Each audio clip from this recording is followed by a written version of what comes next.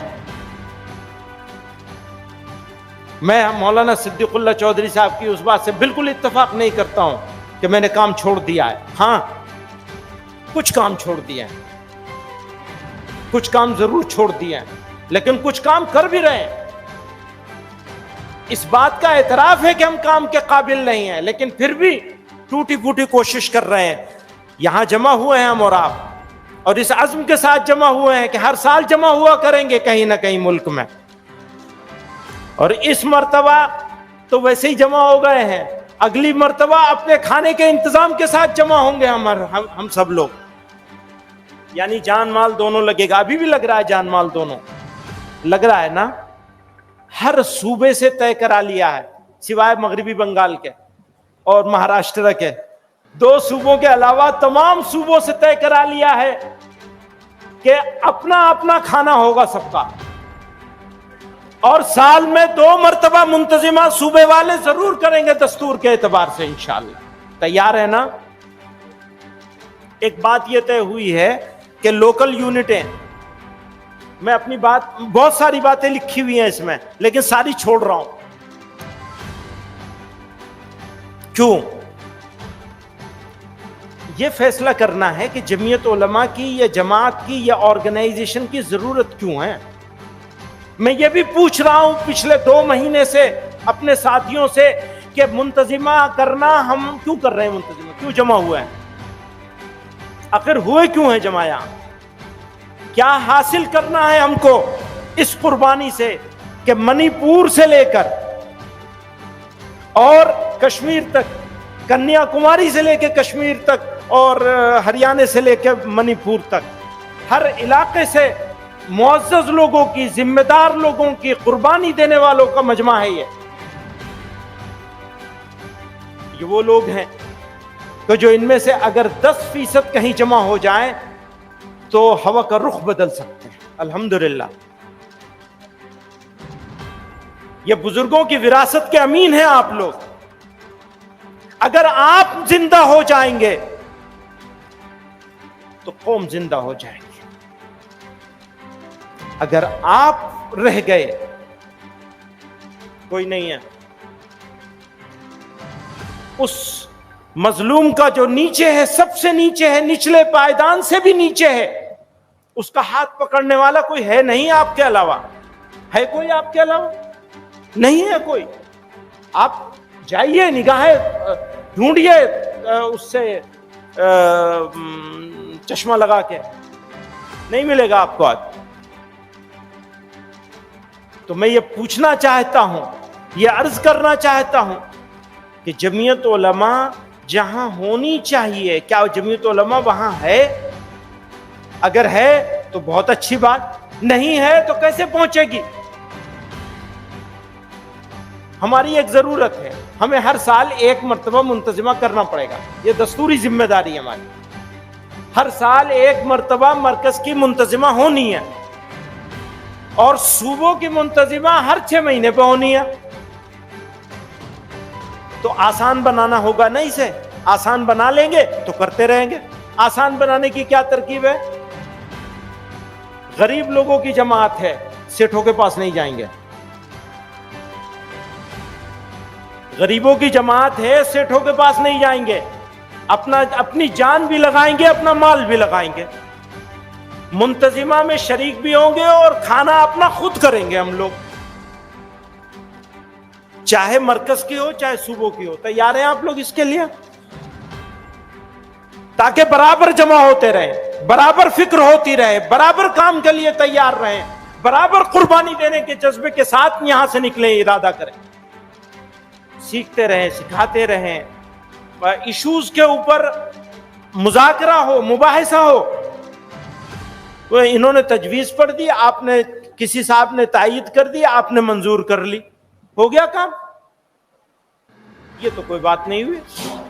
ارے بھائی ہم ایک بات کہہ رہے ہیں تو ہم تو آدمی ہیں نا، غلط بھی کہہ سکتے ہیں نا. تو اس کو صحیح کون کرے گا؟ حضرت عمر رضی اللہ تعالیٰ عنہ نے سوال کیا تھا نا، بھائی کوئی غلط ہوگا تو کیا کرے گا؟ جواب کیا ملا تھا؟ وہ تو معلوم ہے سب کو. تو آپ الحمدللہ یہ جمعیت ایسی ہے، میں نے ایک تجویز رکھی، وہ حضرت محتمم صاحب نے اس تجویز کو بجائے اس کے کہ یہ کہتے کہ بھئی تجویز آئی ہے اس کے اوپر سب لوگ اپنی اپنی رائے دیں، کہ میری رائے یہ ہے، اور اب یہ بتاؤ میری رائے سے اختلاف کون کرے گا؟ تو اب آپ کی رائے سے کون اختلاف کرے گا بتائیے. تو بہرحال میں یہ بھی بات اچھی طرح سمجھ لیجئے، جمعیت علماء کی ہیئت حاکمہ 2 مجالس ہیں، مجلس عاملہ اور مجلس منتظمہ. عجیب بات ہے، اتنا خوبصورت دستور مجھے کہیں نہیں ملا. کسی کو صدر بننا ہے اپنا نام نامزد نہیں کر سکتا، کسی کو نومینیشن فائل نہیں کرنا ہے. خود جماعت کے صوبوں کے لوگ نام بھیجیں گے، اپنی مرضی سے نام بھیجیں گے. 1 کا بھیجیں، 2 کا بھیجیں، 3 کا بھیجیں، 5 کا بھیجیں. یہ نظام ہے اس جماعت کے پاس. اور صدر نامزد ضرور کرتا ہے مجلس عاملہ کو، لیکن نامزد کرتے ہی مجلس عاملہ کے پاس صدر سے زیادہ طاقت آ جاتی ہے. کل ہی ایسا ہو گیا، یک طرفہ طور پر پوری مجلس عاملہ نے، یعنی وہ وہاں تائید تردید کا سوال نہیں تھا، ایک تجویز ہے اور بہت خوبصورت تجویز ہے. وہ تجویز یہ ہے کہ جو بھی جمعیت علماء ہند کا صدر اور جنرل سیکریٹری ہوگا، جو بھی ہوگا، وہ 2 ٹرم سے زیادہ صدر اور جنرل سیکریٹری نہیں رہے گا. خوبصورت تجویز ہے نا. ارے بھائی ہاتھ اٹھا کے تائید تو کر دو. تجویز کی دیکھیے، تجویز کی خوبصورت. آپ تو حضرت ابھی وہاں دیکھ لیجئے ذرا ایک مرتبہ، وہاں تو دیکھ لیجئے. تو تجویز خوبصورت ہے، اور لیکن چلے گی نہیں. اس لیے کہ مجلس عاملہ اس کو منظور نہیں، مجلس عاملہ منظور کرتی تو آپ کے پاس آتی وہ، پھر یہاں بحث ہو جاتی. یہاں کی تو اکثریت اس کے حق میں ہے، لیکن مجلس عاملہ نے کیونکہ اس کو منظور نہیں کیا تو وہ رہ گئی ہے. اگلی مرتبہ کریں گے اس کے اوپر کام انشاءاللہ، کیونکہ ہمیں جمعیت علماء میں نیا خون لے کے آنا ہے، نیا خون لانا ہے نئے ارادوں کے ساتھ. اور جمعیت علماء کو ایک ایسی تنظیم، الحمدللہ جمعیت علماء جو ہے جتنی ہے، اگر اتنی بھی رہے تو بہت ہے، جتنی ہے اتنی بھی رہے تو الحمدللہ بہت ہے، لیکن جتنی ہے اتنی رہنی نہیں چاہیے، اس سے اور بہت زیادہ کام کی ضرورت ہے. ہر میدان میں کام کی ضرورت ہے، اور کام کے افراد مل نہیں رہے. کام کے افراد کو بنانے کی کوشش ہو رہی ہے تو وہ بھی ایسی ٹوٹی پھوٹی ہے. یہ صحیح بات ہے، کام کے افراد نہیں ہیں ہمارے پاس، جو ہیں وہ مصروف ہیں اور وہ اس سے بڑے کام میں ہیں. ہم یہ نہیں کہہ سکتے کہ یہ کام زیادہ بڑا ہے یا وہ کام زیادہ بڑا ہے. تو میں دو باتیں کہہ کے آپ حضرات سے اجازت چاہوں گا. ایک معاملہ ہے، ہرگز مایوس نہیں ہونا ہے، کسی قیمت پر مایوس نہیں ہونا ہے، لیکن مایوس نہ ہونے کے چکر میں بے فکر بھی نہیں ہو جانا ہے. فکر مندی، عزم، جہد مسلسل. اچھا وہ کہتے ہیں جو جس کو بنا دیا وہ ہمیشہ رہے گا. ہمیشہ تو اللہ ہی رہنے والے ہیں، ہمیشہ تو اللہ میں ہی رہنے والے ہیں. جو آیا ہے اس کو جانا پڑے گا، ٹھیک ہے نا. اچھا ہمارے اکابر اللہ تعالیٰ ان کی قبروں کو نور سے بھر دے، ہمارے حضرت سے کسی نے سوال کیا، کسی نے گھر میں بیٹھے تھے تو بھائی عتیق مرحوم نے کہا بس حضرت اب تو آپ کو آرام کرنا چاہیے. بالکل آخری زمانہ تھا اور پیر کا بھی ایکسیڈنٹ ہو گیا تھا، چلنا پھرنا بھی مشکل تھا، ویل چیئر پہ تشریف لے جاتے تھے نماز کے لیے بھی. تو بھائی عتیق مرحوم نے یہ کہا کہ حضرت اب تو آپ کو آرام کرنا چاہیے. تو بڑی ٹھنڈی آہ بھری، بہت ہی ٹھنڈی آہ بھری، فرمایا میاں آرام تو قبر میں ہی ملے گا. تو الحمدللہ ان کو تو ان کی قبر میں آرام مل گیا. اب مولانا صدیق اللہ صاحب کہتے ہیں تم نے چھوڑ دیا، صحیح کہتے ہیں وہ. ہم نے صرف چھوڑا نہیں ہے بلکہ ہم تو ناخلف ہیں. میں واقعہ ہے، بغیر کسی مذاق نہیں ہے، سیریس بات کہہ رہا ہوں. حضرت شیخ الاسلام حسین احمد مدنی رحمۃ اللہ علیہ اپنے آپ کو ننگے اسلاف لکھتے تھے. میں جب حضرت کی تحریر کہیں کچھ دیکھتا ہوں تو مجھے بار بار یہ خیال آتا تھا کہ وہ تو تواضعاً فرمایا کرتے تھے، میں حقیقتاً ننگے اسلاف. تو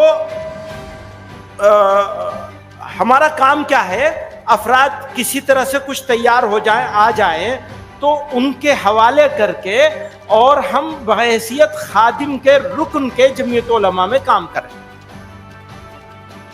اللہ تعالی ہماری جماعت میں الحمدللہ آج بھی ایسے بہت سارے لوگ موجود ہیں جو اس کام کو ہم سے زیادہ اچھے سے کر سکتے ہیں، لیکن نچلی سطح پہ بھی ہم لوگوں کو تیار ہو جائیں کہ اگلے 4-5 سالوں میں. تو اس کا مطلب یہ ہے چھوڑ کے نہیں بھاگ رہے. یاد رکھیے گا، چھوڑ کے نہیں بھاگ رہے ہیں. ہم سینے پہ گولی کھانے والے ہیں، پیٹھ پہ گولی نہیں کھائیں گے انشاءاللہ. یاد رکھیے گا، بالکل یاد رکھیے گا. مجھے یو پی کی سرکار کے ایس ٹی ایف نے 2 مرتبہ طلب کیا ہے. مقدمہ بہت سارے لوگوں پہ ہے لیکن طلبی میری ہو رہی ہے بس. تو اس بات کو یاد رکھیے گا. ساتھیوں نے یہ بھی کہا کہ تم نہیں جاؤ گے تو بھی کچھ نہیں بگڑے گا تمہارا. ہم نے کہا جتنی مرتبہ بلائیں گے اتنی مرتبہ جائیں گے. آنکھوں میں آنکھیں ڈال کے جینا ہے، آنکھ چرا کے نہیں جینا ہے، نہ اپنوں سے نہ پرایوں سے. ہمیں یہ اقرار ہے کہ ہم گنہگار ہیں، ہمیں یہ اقرار ہے کہ ہم اس قابل نہیں ہیں کہ اس عظیم الشان جگہ پہ رہیں جہاں حسین احمد مدنی کا پیر گزرا ہے، مولانا اسد مدنی جیسے لوگوں کو ہم نے دیکھا، اولو العزم لوگوں کو. ہم تو 1 منٹ نہیں ٹک سکتے. واقعہ ہے اللہ تعالیٰ نے منع کیا ہے کہ اپنے گناہوں ناپسند فرمایا ہے کہ آدمی اپنے گناہوں کا اظہار کرے، اس لیے اظہار نہیں کر سکتے. اس نے چھپایا ہے تو ہم دعا یہ کرتے ہیں اللہ آپ نے ستاری کی ہے، آپ غفاری بھی فرما دیجیے. یہ میرا حال ہے ان بزرگوں کے بیچ میں. تو ہم یہ کہتے ہیں جمعیت علماء میں یہ برکت ہے حضرت شیخ الہند رحمۃ اللہ علیہ کے آنسوؤں کی، حضرت شیخ الاسلام رحمۃ اللہ علیہ کی آہوزاری کی، اور سارے اکابر اس زمانے کے تمام بڑے بڑے جبال تھے. بتائیے ذرا تصور کیجئے، کہاں وہ اور کہاں ہم. سوچ سکتے ہیں کچھ بھی نہیں ہے، یعنی ہے ہی نہیں کچھ. اگر جوتیوں کے ذرے کے برابر بھی ہو جائیں تو ہمارا کام بیڑا پار ہو جائے. تو میں یہ عرض کر رہا تھا کہ کیسے بتاؤں اس بات کو، کیسے بتاؤں جس بات کو بتانا چاہتا ہوں، کیسے کہوں وہ بات جو کہنا چاہتا ہوں. مجھے ضرورت ہے اللہ تعالی کی نصرت آپ کی شکل میں. اس جمعیت علماء کو، ملت کے ان بے قصور لوگوں کو جنہیں مار مار کے مار دیا جاتا ہے سڑکوں پہ، وہ ہم بھی ہو سکتے ہیں، ہمارے بھائی بھی ہو سکتے ہیں، اور ہیں وہ ہمارے بھائی. ان کو ہماری ضرورت ہے. اگر ان کی ضرورت ہم پوری نہیں کریں گے تو ہماری بخشش نہیں ہوگی. ہماری بخشش نفل نمازوں میں نہیں ہے، ہماری بخشش نفل نمازوں میں نہیں ہے. فرض تو ضروری ہے، ہماری بخشش انہی میں ہے. ہماری بخشش ان میں ہے جن کو مرتد بنایا جا رہا ہے، جن کو مرتد بنائے جانے کی پلاننگ ہو رہی ہے. میں یہ آپ سے یہ کہتا ہوں، نہیں کہنا چاہتا لیکن کہتا ہوں اس بات کو، ہم ہندوستان کی، بھارت کی ساری پولیٹیکل پارٹیز کو، مسلمانوں کے پاس ساری پولیٹیکل پارٹیز کے لیے دروازہ کھولنا چاہتے ہیں.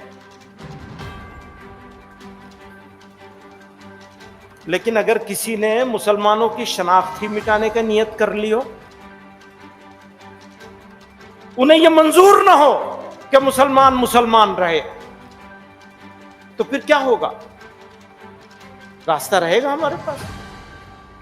نہیں ہے، وہ راستہ نہیں ہے. اور ہم سے شکایت ہے آپ لوگ ایسا کرتے ہیں، ویسا کرتے ہیں. آپ لوگ ویسا کرتے ہیں، ویسا کرتے ہیں، ہم کہاں ایسا ویسا کرتے ہیں؟ آپ کرتے ہیں ایسا ویسا.